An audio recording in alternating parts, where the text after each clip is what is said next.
My name is Avery Collins. I am 31 years old, and the moment everything finally snapped didn't come with shouting, slammed doors, or some dramatic confrontation face to face. It happened quietly. I was sitting at my desk in Tempe, staring at a salad I hadn't touched for over 20 minutes. The lettuce had already started to wilt under the office lights, and the dressing sat untouched in a small plastic cup on the side. My head was throbbing, one of those slow, creeping headaches that builds behind your eyes after too many sleepless nights and too much stress you pretend isn't there. I remember thinking I should eat. I remember telling myself I needed the energy, but I didn't move. Then my phone lit up, a message from my father. I didn't think much of it at first. Messages from him were rarely casual. They usually meant something had gone wrong or something needed fixing, and somehow I had always been the one expected to fix it. I picked up my phone and opened the message. It was short, cold. Final, he said the family had decided to cut ties with me, that I was no longer welcome, that I should not show up anywhere, no holidays, no visits, no calls, ever again, just like that, no discussion. No warning, no conversation. A few seconds later, another notification popped up. My sister had reacted to the message. I couldn't tell if she thought it was funny, justified, or just inevitable. Maybe all three. I read the message once, then again, then a third time. I waited for the reaction I thought I should have: shock, anger, heartbreak, panic, but none of those came. Instead, something unexpected settled over me: relief. It was quiet at first, almost unrecognizable, but it was there, growing stronger by the second. Because when people think they can erase you with one message, they usually forget something important. They forget everything that's still tied to your name. I stared at my phone for a few more seconds, then typed a reply, just one line. I told him that was fine and that I would begin removing my name from every loan the next morning. I hit send. Then I put my phone face down on the desk. For a moment, everything was still, then the silence broke. By midnight, my phone wouldn't stop buzzing. The family group chat had exploded. Messages came in faster than I could read them. Long paragraphs, angry accusations, words typed in all caps, blame thrown in every direction except the one place it actually belonged. Suddenly, I was the villain. I was cruel, I was selfish, I was tearing the family apart. It was almost impressive how quickly the narrative shifted. Like they had all been waiting for a reason to say it out loud, but underneath all the noise, there was something none of them wanted to admit: the truth. For years, I had been the quiet solution behind their problems, the safe signature, the reliable credit score, the one they could criticize at dinner but call the second a payment was due. They mocked my job, dismissed my schedule, rolled their eyes at my choices, but somehow my income was never a problem when they needed it. They thought cutting me off would scare me. They thought I'd panic, apologize, come back, and fall right back into place. What they didn't realize was that they had just handed me something I had never been able to give myself: a clean exit. The cleanest one I was ever going to get. The next morning, I was sitting in the parking lot of my credit union before it even opened. The sky was still pale, the kind of early morning light that makes everything feel unfinished. I had my laptop bag slung over one shoulder and a thick folder of printed statements tucked under my arm. 9 missed calls sat on my phone. I hadn't listened to a single one. For the first time in years, I wasn't showing up to fix their problem. I was showing up to separate myself from it. And that difference mattered more than anyone in my family could possibly understand. When the doors opened, I walked in and asked to speak with a loan officer. A few minutes later, I was seated across from a woman in a quiet office with glass walls and a desk too clean to hide anything behind. She smiled politely and asked how she could help. I didn't tell her my life story. I didn't need to. I simply placed the folder on the desk, opened it, and slid the documents toward her. "I need to review every account where my name is attached," I said. "Loans, guarantees, shared credit, everything." Her expression stayed professional, but I could see the shift in her eyes as she started going through the paperwork. People try to hide surprise in different ways. Some get quiet, some talk more. She got careful. As she read through the files, she paused more often, flipped pages twice. Took a breath before continuing. I sat there and waited, because deep down I already knew what she was seeing. I just needed to hear it out loud. When she finally looked up, her tone was still calm but more serious now. "You're connected to quite a few accounts," she said. That was one way to put it. My father had a business equipment loan for his landscaping company, one I had co-signed 3 years earlier after he promised it was just a rough season and things would stabilize soon. They hadn't. My mother had a home equity line she kept calling temporary, even though the balance had only ever gone in one direction: up. My sister still had an SUV financed under a structure that existed only because my credit made it possible after her divorce destroyed hers. And then there was a shared credit line tied to business expenses, a label that had become more flexible over time, too flexible. As the loan officer continued explaining everything, a pattern became impossible to ignore. None of this was random. None of it was temporary. It wasn't a series of emergencies anymore. It was a system, an entire ecosystem built around one assumption. If things ever went wrong, I would absorb the impact. She explained my options carefully. I couldn't erase everything overnight. That wasn't how it worked, but I could start the process. Formal release requests, revoking access where I had authority, closing shared exposure, putting everything in writing, drawing a line. It wouldn't fix everything immediately, but it would stop things from getting worse. And right now, that was enough. I signed what needed to be signed, requested copies of everything. Asked questions I should have asked years ago, and when I walked out of that office, something felt different. Lighter, not completely free, but no longer trapped the way I had been. My phone buzzed before I even reached my car. This time I looked, my father had messaged again, the tone had changed. No more finality, no more control, now there was confusion, anger. A hint of panic. He asked what I thought I was doing. My mother followed with a message about how families say things in anger and how I shouldn't make permanent decisions based on temporary emotions. Jenna didn't bother with subtlety. She asked if I was seriously going to ruin everyone over one text. I sat in my car, engine still off, and stared at the screen. One text. That's what they thought this was about, as if that message had created the problem, instead of exposing it. Years of late-night calls, urgent requests, promises that next month would be different. Speeches about loyalty, all of it reduced to one moment. I almost laughed, because for the first time I could see it clearly. It had never been about helping, it had been about access. And now, for the first time in my life, I was taking that access away. By Monday morning, the silence felt wrong.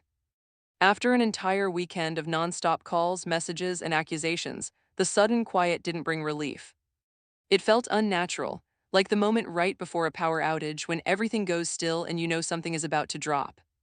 I was standing near the break room at work, pouring coffee I didn't even want, when my manager walked in. He didn't say my name right away. He just came closer, lowered his voice, and said, "Hey, someone's here to see you." I frowned. "Who?" He shook his head, didn't give a name, but "She's not leaving." That was all I needed to hear. I already knew. My mother was sitting in the lobby like she had arrived early for a scheduled appointment. She looked exactly the way she always did when she wanted to control a situation, perfectly put together. Cream-colored coat, hair styled neatly, posture straight, hands folded in her lap like patience itself. If someone didn't know her, they'd think she was calm, reasonable, even kind. I knew better. The moment she saw me, she stood up and smiled like we were meeting for lunch instead of standing in the middle of a situation she had helped create. "I'm glad you came down," she said softly. I didn't want to have this conversation in front of strangers. That almost made me laugh. Privacy had never stopped her before when it came to turning personal issues into public pressure. "I've got 5 minutes," I said. She nodded. "That's all I need." Then she placed a thick folder on the table between us and slid it toward me. I didn't touch it, but I recognized what was inside. Photocopies of loan agreements, account summaries, insurance documents, old email threads, even pages from tax documents I had never given her permission to keep. She tapped the folder lightly with one finger. "We spoke to an attorney," she said. Her voice stayed calm, almost gentle, which somehow made it worse. "You need to stop reacting emotionally and start thinking clearly," she continued. "There are responsibilities tied to your name. You can't just walk away because your feelings are hurt." I said nothing. She leaned back slightly, studying my face like she was waiting for me to shrink. I didn't. "If you insist on making this difficult," she added, "there are ways this can become difficult for you too." There it was, not concern, not reconciliation, control, wrapped in soft language. I didn't open the folder, I didn't argue, I just looked at her, and for the first time I saw her clearly. Not as my mother, not as someone I owed something to, but as a person who was annoyed.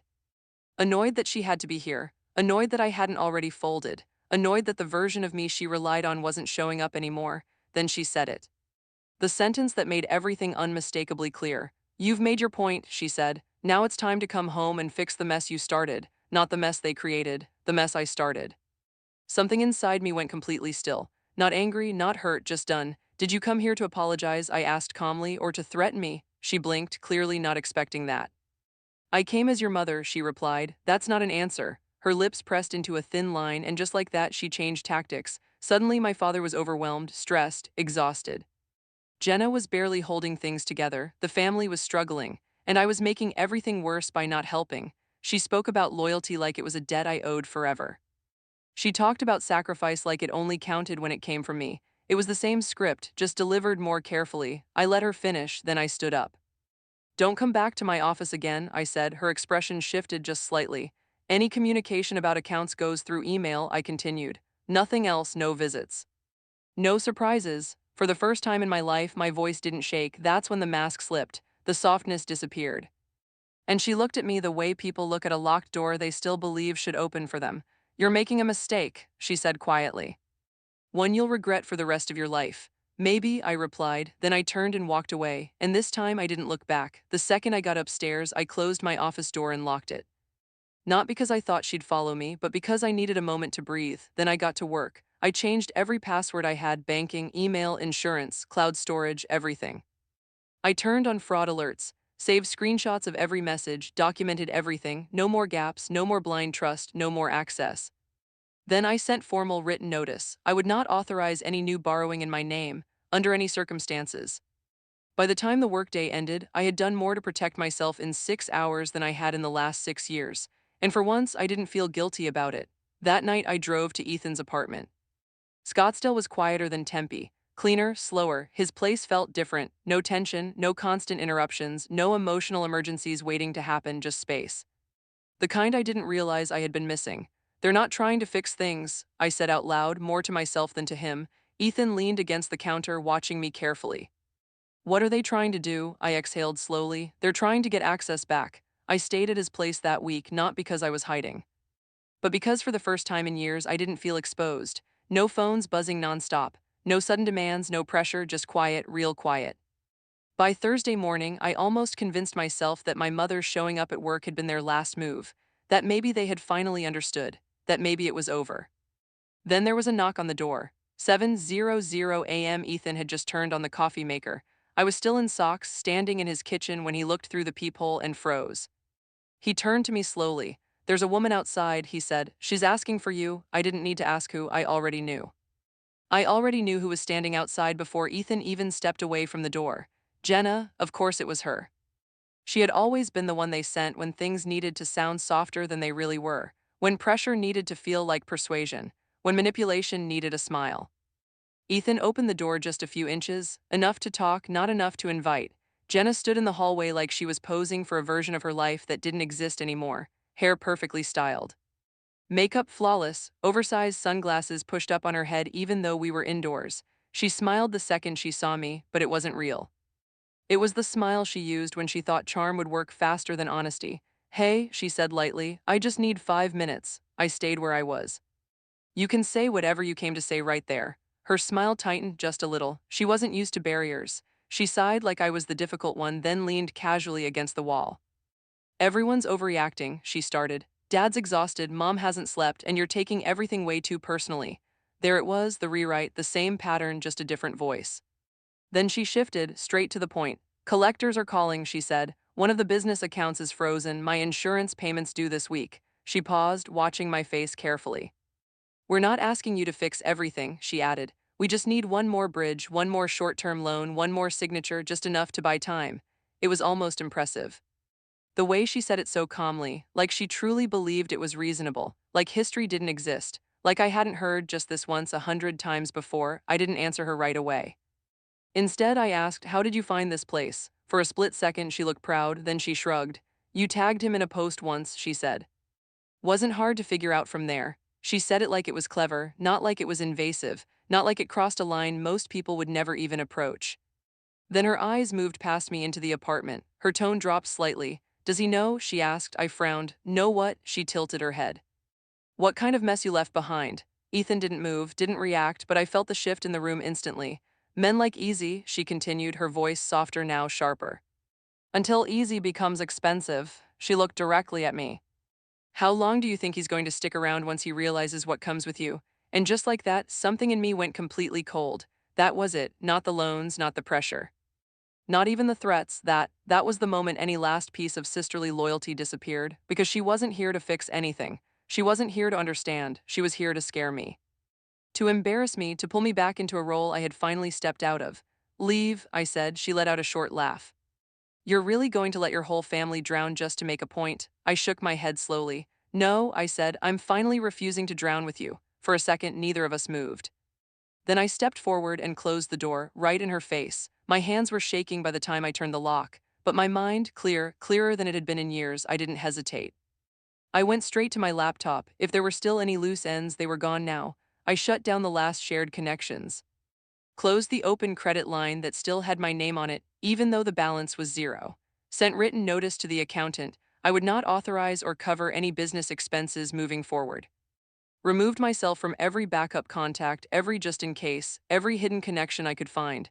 No soft exits, no safety nets, no way back in. When I was done, I sat at the kitchen table. Ethan was across from me, quiet, waiting. I looked at him, really looked this time, and then I told him everything, not the cleaned up version, not the version that made my family sound better. The truth, the debt, the pressure, the years of being the fallback plan, the way my name had been used like a resource instead of respected like a person. He didn't interrupt, didn't judge. Didn't rush me, he just listened, all the way through. When I finished, there was a moment of silence. Then he reached across the table and took my hand. "I'm proud of you," he said. I blinked. "For what, cutting them off?" He shook his head. "No," he said, "for finally stopping." "Stopping what?" He held my hand a little tighter. "Stopping being the floor people walk on just so they can stand."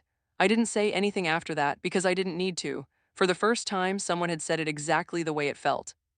That night, I slept without checking my phone, without replaying conversations in my head, without wondering what I should have done differently. For the first time in a long time, I believed this might actually be over. It was. The next morning, an email came in from a lawyer. The email looked serious at first glance. Subject line formal. Tone polished. 3 tight paragraphs filled with legal language designed to make anyone pause halfway through and feel like they were already in trouble. If this had happened a month earlier, I probably would have panicked before I even reached the second sentence. But something had changed. I didn't rush, I didn't react, I read it slowly. Then I read it again, and by the time I finished the second time, it was obvious what it really was. Not power, not authority, just noise, expensive sounding noise. There was nothing in that email that actually changed anything. No new legal ground, no immediate consequences, no real leverage. Just carefully worded pressure, trying to make guilt feel like obligation, trying to make fear feel like law. I didn't reply, instead I forwarded it. First to the loan officer I had been working with, then to an attorney through my employee legal plan, and then I went to work like nothing had happened. By lunchtime, I had my answer. Exactly what I expected. They could complain, they could delay, they could try to pressure me, but they couldn't create new obligations out of thin air. And they definitely couldn't turn emotional manipulation into something legally binding. My name was already being removed where it could be removed. And where I still had exposure, there was now documentation in place. Protection, a paper trail that worked for me, not against me. I didn't respond to the lawyer, I didn't need to. For the first time, my silence was doing more for me than all my explanations ever had. For a little over a week, everything went quiet again. No calls, no surprise visits. No emotional messages pretending to be concern. No dramatic threats dressed up as family loyalty. It should have felt like peace. But it didn't, not yet. It felt controlled. Like they were regrouping somewhere out of sight, waiting. Then the messages started coming, not from them, from other people. The first one came from a cousin I hadn't spoken to in years. She messaged out of nowhere asking if I was okay. That alone felt strange. I asked what she meant. There was a pause, a long one, then she admitted it. My mother had been talking. According to her, I was unstable, overwhelmed, making reckless financial decisions because I was under emotional stress. I stared at the message for a few seconds, then I laughed. Actually laughed because it was almost impressive. They had changed tactics. If they couldn't control me, they would try to control how people saw me. 2 days later, another message came. This time from someone at the church I grew up in. She said she had seen my father at the grocery store. Said he looked tired, thin, heartbroken. She told me life was short. That family was everything. I read it once, then deleted it. I was done. Done explaining myself to people who knew 10% of the story but spoke with 100% certainty. Done defending decisions that had taken me years to finally make. Done being the version of me that felt guilty for choosing peace. And while they were out there trying to rewrite me, something unexpected was happening. My life was getting easier. Not in a big, dramatic, movie-type way, in small ways, real ways. The kind that actually matter. My paycheck lasted, my account stopped dipping unexpectedly, no last-minute emergencies, no quiet transfers. No financial surprises waiting at the worst possible moment. My body changed too, the tight feeling in my chest every time my phone buzzed gone, the constant low-level anxiety fading. I started sleeping through the night again, no waking up at 2:00 a.m. to check messages, No replaying conversations in my head, just sleep. Ethan and I settled into something that felt almost unfamiliar. Normal, we split groceries, cooked dinner, watched bad crime shows, and argued over who the killer was, no tension. No hidden expectations, no emotional debt, nobody needed saving. That kind of peace used to feel boring. Now it felt like luxury. Then one evening, while we were eating takeout on the couch, Ethan's phone buzzed. He glanced at it, frowned slightly, then turned the screen toward me. Hey, I think you should see this. It was a real estate listing. Someone had sent it to him after recognizing the address. My parents' house. The photos hit harder than I expected. Half-empty rooms. Bare walls, furniture missing. The yard dry and uneven. Everything looked stripped down, like a version of the house that had already given up. The description didn't say desperate.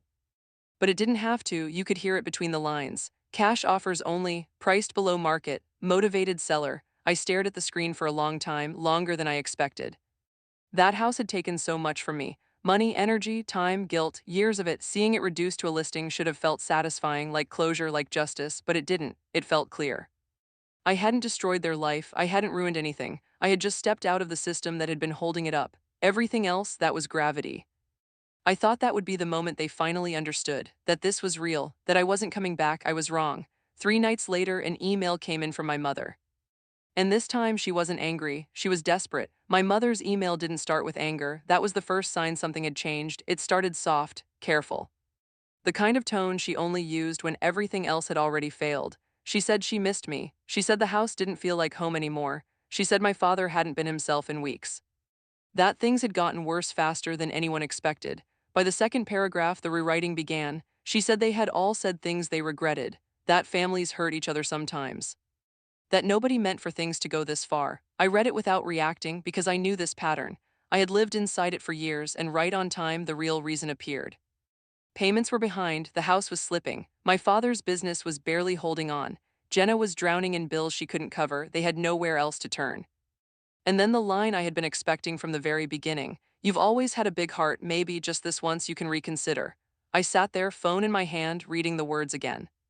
And this time I didn't feel angry, I didn't feel hurt, I didn't even feel conflicted. I felt tired, but clear, because even now there was no real apology, no accountability. No acknowledgement of what they had done, no recognition of how they had used me. They weren't reaching out because they understood. They were reaching out because the cost of losing access to me had finally arrived. I didn't reply. I locked my phone, set it down, and went back to work. 2 days later, I drove past the house.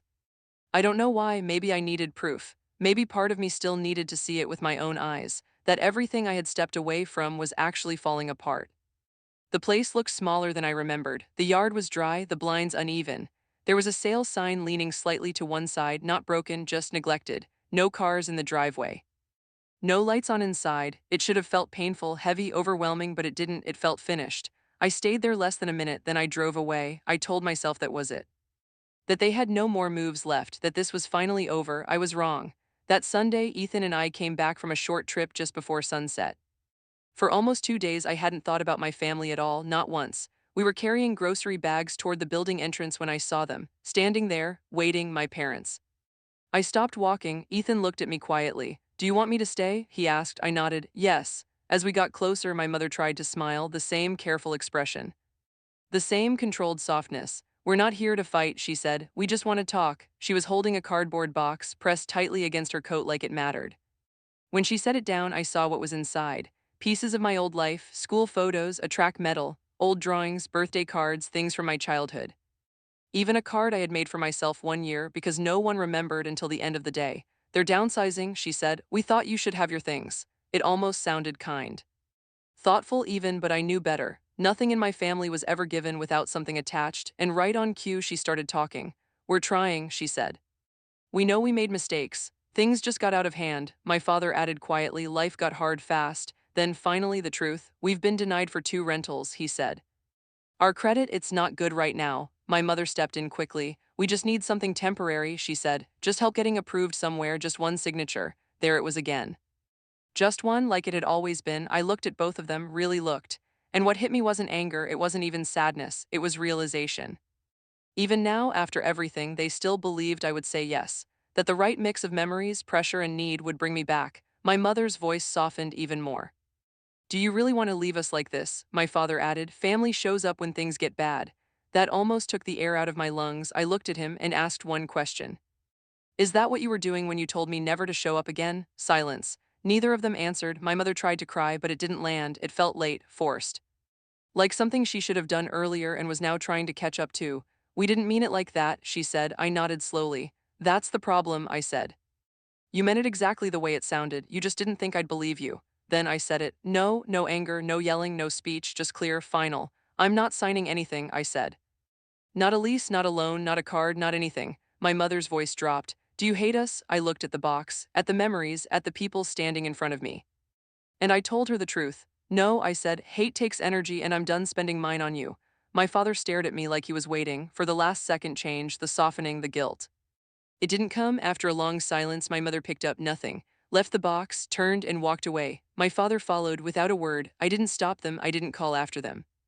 I just stood there watching the space they left behind, and for the first time it didn't feel like loss, it felt like the end. I left the box outside that night, and the next day. And the day after that, it sat there untouched, like a quiet test I didn't need to take anymore. I already knew what was inside: memories. Pieces of a childhood that had moments of warmth but was always tied to something else. Conditions, expectations, unspoken rules. By the second day, I understood something clearly. Those things weren't being returned out of love. They were being used, one last attempt to reach me through the past because the present wasn't working anymore. I threw the box away on the third day, not because nothing in it mattered, but because I finally understood something I had been avoiding for years. Memories are not the same as love. And I was done letting old objects carry emotional weight that real accountability never did. After that, the silence changed. It stopped feeling tense. Stopped feeling like something was about to happen. It felt clean. Weeks passed, then months. No calls, no surprise visits, no messages from unknown numbers, no legal threats dressed up as authority. Whatever belief my family had been holding onto, that I would come back, that I would break, that I would feel guilty enough to return, it was gone. I started hearing about them the way you hear about people from another life, through someone else, through fragments, through stories that didn't involve you anymore. My father shut down his business, sold what equipment he could, let the rest go. My mother picked up part-time work, office jobs, babysitting, anything that paid. Jenna moved back in with them after her own business collapsed. Late fees, missed payments, promises that didn't hold. They ended up in a small rental on the edge of the city. The kind of place they never would have admitted living in before. Back when my support helped maintain an image they couldn't afford, I wish I could say I felt victorious. I didn't. What I felt was something better: distance. The kind that lets you see the truth clearly without needing to argue about it. They didn't fall apart because I destroyed them. They fell apart because I stopped protecting them from consequences. And once I understood that, something inside me finally settled. My life moved in the opposite direction. That fall, I got promoted, not in a dramatic movie-style way. No applause, no big announcement, just real progress, more responsibility, better pay. Work that belonged to me, not debt tied to someone else. Ethan and I moved into a new place. Brighter, bigger windows, a kitchen we actually liked being in. We built something simple and steady. I started therapy and stayed long enough to stop questioning myself, to stop saying things like, maybe I overreacted, and start saying the truth: I had been used. I had been trained to confuse guilt with responsibility, exhaustion with love, sacrifice with worth. I had been rewarded for giving too much and made to feel wrong whenever I asked for something back. And once I said that out loud, something shifted permanently. I learned something no one in my family ever wanted me to learn: boundaries don't destroy healthy relationships. They expose the ones that were never healthy to begin with. Months later, I found an old notebook while going through storage. Inside was a page I had written years ago, a list of things I had never been brave enough to say out loud. I am not your backup plan. I am not selfish for wanting peace. You don't get to call it love when it only shows up after I say yes. I sat there for a long time reading those words. Then I folded the page and threw it away, not because it didn't matter, but because I didn't need to carry it anymore. That's the part people don't talk about. Healing isn't loud. It's not always dramatic. It doesn't always come with closure or perfect endings. Sometimes it looks like this: paying your bills on time, sleeping through the night, trusting a quiet room. Laughing without checking your phone, choosing peace without explaining yourself, letting people who only loved your usefulness live without access to you. If there's anything this taught me, it's this: being needed is not the same as being loved. Some people will call your sacrifice loyalty as long as they benefit from it. Some will call your boundaries selfish because your obedience made their lives easier. But protecting yourself is not cruelty. Refusing to be used is not betrayal. And walking away from people who only value what you can carry for them is sometimes the most honest thing you will ever do. I didn't get my family back. The truth is, I never really had the version of them I kept trying to earn. What I got instead was something they could never give me anyway: peace, a life with doors they couldn't open. A future that didn't begin with guilt and end with another bill. They thought that message would erase me. Instead, it erased the illusion. They lost access to my name, my money, my silence. And I gained something far more valuable. I became someone they could no longer use. The end. Please subscribe.